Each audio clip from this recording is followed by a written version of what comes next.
Okay, to save from having to go back and forth a million times, I just went ahead and put my cooked hamburger meat in here. I had to cook hamburger meat to make tacos anyways, so I went ahead and halved the hamburger meat that I had. It was 3 pounds. I divided it up into each pot. I went ahead and decided to make chili ahead of time for tomorrow. I'm telling you right now, if you are already in a cooking mood, do not waste that energy. Make 2 meals at once. Just use your energy whenever you have it. Sometimes I'm just wore out. Anyway, I can't believe I said that in a video. I made this. Tomorrow about 4 o'clock I'm going to put it in the crock pot. I'm going to turn it up on high. My daughter's trying to photo bomb me. I'm going to turn it up on high and we'll have dinner already made. And if you're going to cook this ahead of time, I recommend you're going to put 2 cups. I went ahead and added 2 cups of water to it. You can see the water poking out. It's not too soupy, but you can see the water whenever you stir. That's about how you want it. And then I measured for the taco meat. My food just turns out so much better whenever I don't measure though, y'all. I swear it's not a cop out. I just know how much to put whenever I put it in there. So just watch me, and if you want to make it like I do, then make it like I do, and if you don't want to, then make it like you make it. Make it like you like it. This is just an idea of how I do it. So there's garlic powder, and then cumin, and I put a lot of cumin because whenever my daddy makes chili, he puts a lot of cumin, and he makes some really good chili. He says I mess it up because I put beans in it, but you gotta stretch it. I got 7 people to feed, remember? So there's the cumin, and here is the chili powder, and you know it's chili, so it's kind of the name of the dish. You got to put a lot. And so what's in here is a 28-ounce can of diced tomatoes. I don't like to use that big of a can, but it's what we had on hand, so go with what you have, right? And then 4 15-ounce cans of beans, 2 15-ounce cans of red beans, 2 15-ounce cans of black beans, and about half of a large yellow onion. I mean, not a yellow onion. I don't like yellow onions. A sweet onion. Yellow onions burn my eyes whenever I cut them, and then I just look like a hot mess. And I had that off while I was measuring and adding all that stuff because I didn't want it to burn while I was trying to show you what I'm talking about.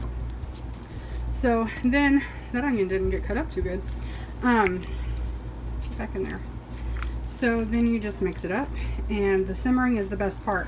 I'm not going to let it simmer too long because it's going to, after it cools off, it's going to go in the fridge, and I'm going to heat it up again tomorrow, so it'll have plenty of simmering time in the crock pot while I'm waiting for it to get hot.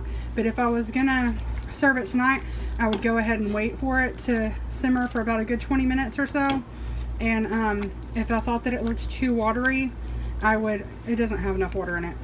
But sometimes I think it needs more water, and then I put more, and then I put too much water in it, so then I have to try to reduce it somehow or thicken it, and I end up adding gluten-free cornmeal to it. So just whatever. Right now I think that looks perfect. You got to have enough to mix in your seasonings and distribute that evenly.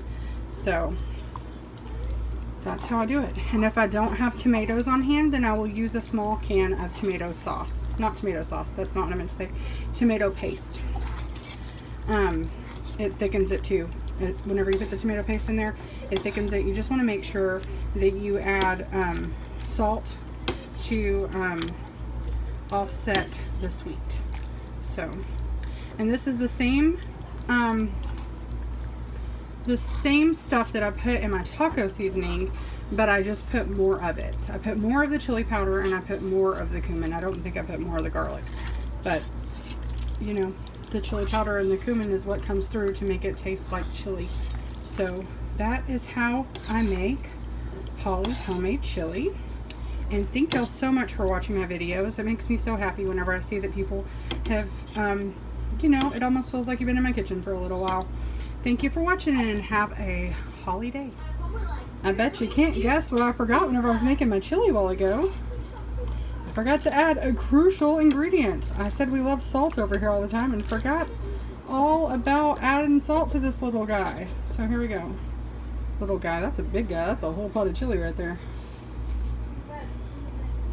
I take this to potluck at church sometimes. It feeds a lot of people. It feeds more than 7. This is usually, we usually have leftovers. My husband can take it to work, and we usually can eat it for lunch the next day. It'll fill up a 6-quart crock pot. So that's good to know in case you need to make a lot of food for a lot of people. And we usually eat it on chips or Fritos and just make Frito pie with the chili. We hardly ever eat it just by itself. It's good by itself if you like your chili that way. Or with crackers. My husband likes it with crackers. Sometimes we eat it with cornbread. I ramble, y'all. I ramble. Thank you for watching.